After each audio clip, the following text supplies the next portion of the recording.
Hello, good morning my dear students and welcome back to online classes of Royal International School. Today I will teach you English literature of class 11 and I will continue second chapter, this address. In this chapter, this is the story of a daughter who went back to get things of her mother from a woman who was the acquaintance of her mother. Now what happened, did that girl get back those things from that women और not? क्या वो लड़की है वो वापस ले लेती है उन सामानों को उस औरत से या उसको छोड़ के आ जाती हैं? तो हमने ये पढ़ा था कि वो जो लड़की है हॉलैंड में जब वॉर होती है, after war he went to Holland, वो हॉलैंड में जाती हैं, हाउस नंबर 46, जो कि उसकी मम्मा ने उसको ये एड्रेस बताया था, but the lady of that house did not recognize her because she didn't want to give back that things to her, क्योंकि वो उन सामान को वापस देना ही नहीं चाहती थी, because she had used all those things which she took from her mother, क्योंकि उसने वो सारा सामान क्या यूज़ ले लिया था. Now what happened, क्या वो अपना सामान लेने में सक्सेस होती है या उनको छोड़ आती है? Now take out book page number 11. This is the second chapter from the snapshot book. And third paragraph, जो थर्ड लास्ट पैराग्राफ है वहाँ से स्टार्ट कर रहे हैं हम लोग. As I walk slowly back to the station, जब वो लेडी उसको रिकॉग्नाइज करने से मना कर देती है, when that women did not recognise her because she did not want to give back all those things because she had used all that things, क्योंकि वो सारी चीज़ें यूज़ कर चुकी होती हैं.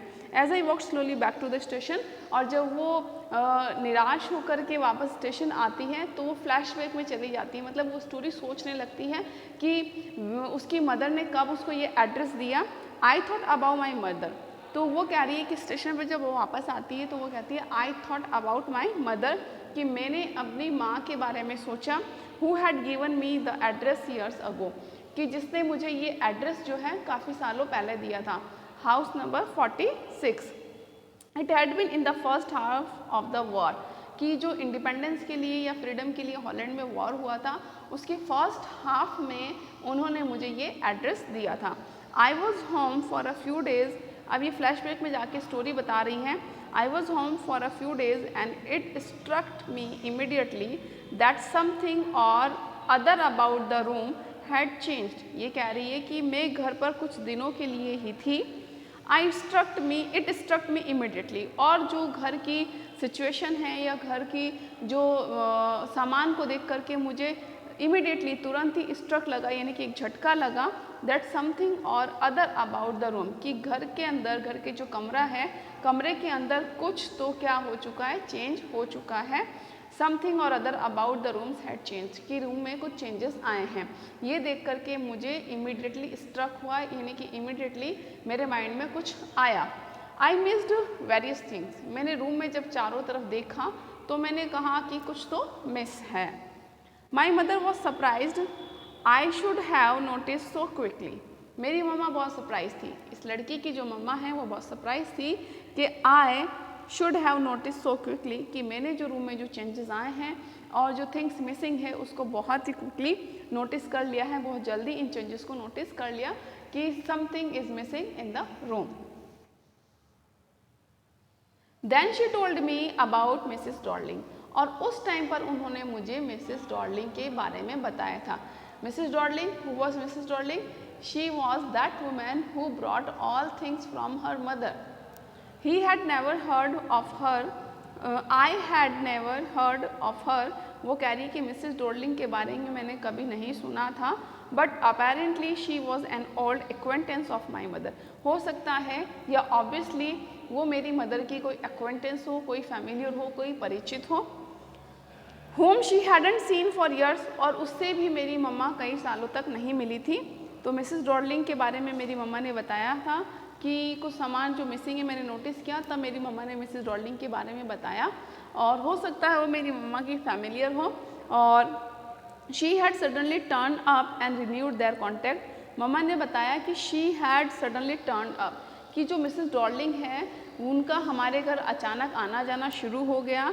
एंड रिन्यूड देयर कॉन्टैक्ट, और हमारे जो कॉन्टैक्ट है, हमारे जो संपर्क वो फिर से नए हो गए, यानी कि अब हम फिर से एक दूसरे से कॉन्टैक्ट रखने लगे, मिलने लगे। And she use to come at our home, और वो हमारे घर यूज टू होने लगी आने जाने के लिए। Since then she had come regularly, और तब से जब हमारे कॉन्टैक्ट रिन्यूड होने लगे और हम एक दूसरे से फिर से मिलने जुलने लगे, तो वो रेगुलरली हमारे घर आती थी। She had come regularly. Every time she leaves here she takes something home with her. उसकी मम्मा कहती हैं कि every time she leaves here, कि वो जब भी यहाँ आती, शी टेक्स समथिंग, वो यहाँ से कुछ ना कुछ लेके जाती थी विथ हर, अपने साथ। वो क्यों लेके जाती थी? ऐसे कैसे कोई किसी के घर से कोई सामान लेके जाता है? एक्चुअल में मिसेस डॉर्लिंग ने ये कह रखा था मिसेस एस को कि ये जो वॉर हो रही है, तुम लोगों को घर छोड़ के जाना पड़ सकता है, तुम लोगों को यहाँ से जाना पड़ेगा, तो ये जो तुम्हारा प्रेशियस सामान है, प्रेशियस जो थिंग है, इसको मैं रख लेती हूँ अपने घर पर और मैं इसे बड़ा संभाल के रखूँगी। तो ऐसा मिसेस डॉर्लिंग ने किसको कहा था? मिसेस एस को कहा था कि ये जो तुम्हारा यूज़फुल थिंग्स है, ये प्रेशियस थिंग्स है, तो मैं इसको अपने पास में रखूँगी बहुत ही केयरफुली संभाल के, क्योंकि हो सकता है तुम लोगों को यहाँ से छोड़ के जाना पड़े।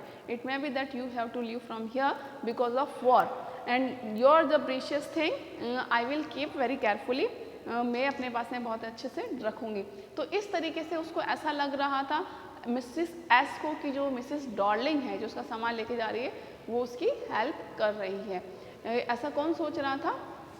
ऐसा मिसेस एस सोच रही थी।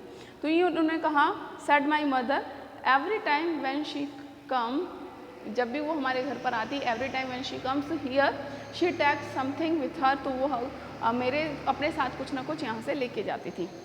She took all the table silver in one go, वो एक बार में तो टेबल सिल्वर का मतलब है कि टेबल पर जो सिल्वर के सामान रख देते हैं, लाइक स्पून है, बाउल्स हैं, तो इस तरह के जो नाइफ है, फॉक है, तो इस तरह का जो टेबल सिल्वर का जो सामान है वो एक बार में तो अपने साथ ले गई, क्योंकि वो बहुत एंटिक और चांदी के थे, तो वो प्रेशियस थे। एंड मिसेस डॉर्लिंग प्रॉमिस किया that I will keep all things carefully behind you, कि तुम्हारे पीछे से मैं ये सारी चीज़ें बहुत संभाल के रखूँगी। And then the antique plates that hung there, और जो एंटिक प्लेट्स टंगी हुई थी रूम में, उसको भी वो फिर लेकर के गई। She had trouble logging those large vases, वास यानी कि जो बड़े बड़े गमले होते हैं, वास यानी कि गुलदस्ते जो होते हैं, कि शी हैड ट्रबल का मतलब होता है परेशानी, कि उसको काफ़ी परेशानी भी हुई थी। वो बड़े बड़े जो वाजेज हैं, जो गुलदस्ते अपने साथ में लेकर जा रही थी, मतलब यहाँ पर वो उस पर पिटी रख रही है, दया रख रही है कि for my help she had trouble, कि मेरी हेल्प के लिए, मेरे सामान को ध्यान से रखने के लिए उसको परेशानी हो रही थी। ऐसा कौन सोच रहा था? मिसेस एस सोच रही थी अबाउट मिसेस डॉर्लिंग के बारे में। I am worried she got a crick in her back. Crick का मतलब होता है कि बैक, कमर के अंदर दर्द आना, पेन आना, कि आई एम वरीड, मुझे काफ़ी टेंशन हुई थी, मैं बहुत चिंतित हूँ कि उसको क्या हो गया था, उसकी बैक में यानी कि उसके कमर में क्रिक आ गई थी, पेन आ गया था फ्रॉम द क्रॉकरी का मतलब होता है जो चीनी मिट्टी के बर्तन होते हैं, उनको उठा के ले जाने में, मतलब मेरे घर में जो क्रॉकरी का जो सामान था, उनको जब वो एक बॉक्स में भर कर लेके जा रही थी, and when she was putting that heavy box she got crick in her back. My mother shook her head pityingly, वो मेरी मम्मा जो है वो अपना सर ऐसे पिटिंगली, मतलब बड़ी दया से हिला रही थी बेचारी, उसकी कमर में भी दर्द आ रहा था। When she was picking up my heavy crockery box, I would never have dared ask her, कि मेरी कभी भी उससे पूछने की हिम्मत नहीं हुई। She suggested it to me herself, she even insisted, कि मेरी उससे कभी पूछने की हिम्मत नहीं हुई कि तुम ये मुझे सामान कब दोगे, क्यों दोगे, कैसे दोगे। शी सजेस्टेड इट, शी यहाँ पर शी जो रेफर हुआ है, ये रेफर हुआ है मिसेस डॉर्लिंग के लिए, कि मिसेस डॉर्लिंग ने ही मुझे सजेस्ट किया था, मी हरसेल्फ अपने आप से सजेस्ट किया था। शी इवन इंसिस्टेड, बल्कि उसने मुझे जिद की थी, इंसिस्ट किया था। She wanted to save all my nice things, क्योंकि वो जिद करके उसने कहा कि मैं तुम्हारी जितनी भी सुंदर सुंदर चीज़ें, इन सबको मैं सेव रखूँगी आपके चले जाने के बाद में। If we have to live here we shall lose everything, she says, उसने कहा कि if we have to live here, अगर हम इसको सारे सामान को यहाँ छोड़ जाएंगे, जब हमारा घर वगैरह छोड़ जाएंगे, क्योंकि वॉर वगैरह हो रही थी हॉलैंड में, मे भी उनको हो सकता है, वो ज्यूज़ लोग थे, यहूदी लोग थे, तो हो सकता है कि उनको अपना घर छोड़ के जाना पड़े। If they have to leave all things here, तो उसको क्या हो सकता था, वी शैल लूज एवरीथिंग, तो वो सारी चीज़ें खो जाएंगी। एंड शी सेज, तो उन्होंने ऐसा डरा करके उसको कि may be you have to go from here, you have to leave Holland and behind you all your things may be lose, तो तुम्हारी जो जितनी भी थिंग्स है, जितना भी समाज है, may be destroyed, वो क्या हो सकता है, खराब हो सकता है। So I am taking all those precious things and I will keep safe these things, तो उसका प्रॉमिस किया उसको डरा करके कि मैं ये सारा सामान ले जाती हूँ and I will save these things, और मैं इन सारी चीज़ों को क्या रखूँगी, सेफ रखूँगी। Have you agreed with her that she should keep everything, अब उसकी डॉटर पूछ रही है हैव यू एग्रीड विथ हर, और तुम उससे सहमत भी हो गई that she should keep everything, कि वो सब सामान रखेगी, तुम इस चीज़ के लिए एग्री हो गए। आई आस्क्ड, मैंने उससे पूछा, अपनी मम्मा से पूछा, have you agreed with her, क्या तुम उसके साथ में एग्रीड हो गई that she should keep everything.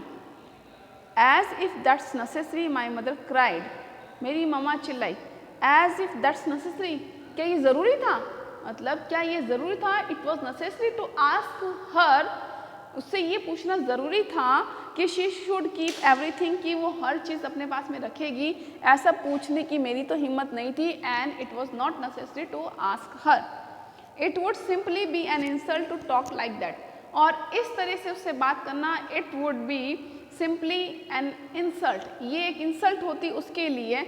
एक तो on the one hand she was helping me to keep my everything safe, and on the other hand if I asked her about these things that it would be an insult to her, तो ये क्या होती उसके लिए, एक insult होती। and think about the risk she is running each time she goes out of our door with full suitcase or bag, और एक तरफ तो वो रिस्क लेती थी कि वो भागते हुए हर टाइम मेरे घर पर आती, she goes out of our door with, और जो हमारे घर से बहुत बड़े बड़े सूटकेस और बैग लेके भर के लेके जाती थी सामान से, मेरे सामान को सेफ रखने के लिए। And if I asked her about my things that when will she return it, it would be an insult to her, और ये इस तरीके के सवाल कैसे होते हैं कि इंसल्ट होते थे। My mother seemed to notice that I was not entirely convinced, जब मेरी माँ मुझसे इस बारे में बात कर रही थी about the Darling and about the things, how she took all things from my home, कि वो कैसे मेरी सारी चीज़ें लेके गई, तो मेरी मामा ने जब मुझे देखा, she notice that I was not entirely convinced, कि उन्होंने मुझे देखा कि मैं पूरी तरीके से कन्विंस नहीं हुई हूँ। कन्विंस का मतलब होता है कि मैंने पूरी तरीके से उनकी बातों को एक्सेप्ट नहीं किया है, मैं पूरी तरीके से उनकी बातों पर सहमत नहीं हुई हूँ। कौन सी बातों पर, कि मिसेस डॉर्लिंग वो सामान इसलिए लेके जा रही थी कि आपके चले जाने के बाद में वो उन सामान को कैसा रखेगी, सेफ रखेगी, एंड और जब आप लोग वापस आ जाओगे she will return all those thing. तो for this matter, on this matter her daughter was not convinced, वो क्या नहीं हुई, कन्विंस्ड नहीं हुई थी। She looked at me reprovingly and after that we spoke no more about it. She looked at me reprovingly, reprovingly का means होता है रिबॉकली, यानी कि डांटते हुए, तो उसने मुझे इस तरह से लुक से देखा जैसे वो मुझे डांट रही हो। एंड आफ्टर दैट, और उसके बाद में we spoke no more on that matter, और उस मैटर पे मतलब उन सामान पर और डॉर्लिंग के बारे में हमने बातें नहीं की। ये फ्लैशबैक की स्टोरी है, स्टेशन पे बैठे हुए सोच रही है कैसे उसकी मम्मा ने उसको एड्रेस दिया एंड कैसे उसकी मम्मा ने उसके बारे में, डॉर्लिंग के बारे में बताया, and how her mother told about the things which had been taken by the Dorling, जो कि कौन ले गया था, डॉर्लिंग ले गई थी। Meanwhile I had arrived at the station without having paid much attention things on the way, उसी बीच में वो स्टेशन पहुंच चुकी थी। जब घर से मना कर दिया था हाउस नंबर 46 से, दैट डॉर्लिंग ने उसको पहचानने से मना कर दिया था, then she was coming back to the station, वो स्टेशन के बीच में आ रही थी। उसी दौरान उसने ये सब बातें सोची कि कैसे उसकी मम्मा ने उसको वो एड्रेस दिया और क्यों दिया, कब दिया, और मिसेस डार्लिंग कौन थी, ये सब बातें वो सोच रही थी। और जब वो स्टेशन आ रही थी and when she was thinking all those thing about her mother and the darling and those things, meanwhile he hadn't noticed anything on the way. I was walking in familiar places again for the first time since the war यानी कि war ख़त्म होने के बाद, यानी कि war ख़त्म होने के बाद जो सिचुएशन नॉर्मल हो गई थी, तो मैं फैमिलियर प्लेसेस का मतलब है कि हॉलैंड में वो जगह जिसको वो जानती थी या वॉर के पहले वो जहाँ पर आती जाती थी, वॉर के बाद में वो फर्स्ट टाइम गई थी। But I don't want to go further than was necessary, लेकिन मैं आगे और नहीं जाना चाहती थी, मतलब और वॉर के पहले वाली चीज़ों को मैं और नहीं जानना चाहती थी। I didn't want to upset myself, क्योंकि मैं अपने आप को दुखी नहीं, I didn't want to upset myself, मैं अपने आप को और दुखी नहीं करना चाहती थी। इट मीन्स हम लोग कई बार देखते हैं कि जब हम पुरानी चीज़ें देखते हैं तो हमारे बहुत अच्छे दिन याद आते हैं, और कई बार हम दुखी भी हो जाते हैं कि वो जो डेज थे, those days were very happy, वो कितने खुशी के दिन थे, हैप्पी से फुल थे। तो उन चीज़ों को जब हम याद करते हैं, रिमेंबर करते हैं, then we feel very upset, तो हम अपने आप को काफ़ी अपसेट फील करते हैं और अपसेट हो जाते हैं। इस तरीके से ही जो वो डॉटर है, वो लड़की है, after war first time he visited familiar places, लेकिन वो इसके आगे बढ़ना नहीं चाहती थी। He didn't want to upset, वो अपने आप को अपसेट नहीं करना चाहती थी। With the sight of streets and houses full of memories from a precious time, यानी कि जो प्रीशियस टाइम था, बहुत ही कीमती टाइम था वॉर के पहले वाला, तो वो वॉर के पहले वाली उन गलियों में उन घरों को देखना या उनकी चीज़ों को देखना नहीं चाहती थी, बिकॉज उससे उसको क्या फील हो रहा था, दुख फील हो रहा था। नेक्स्ट जो चैप्टर है हम लोग हमारे नेक्स्ट वीडियो में कंप्लीट करेंगे tomorrow. Till then bye bye, stay home and stay safe.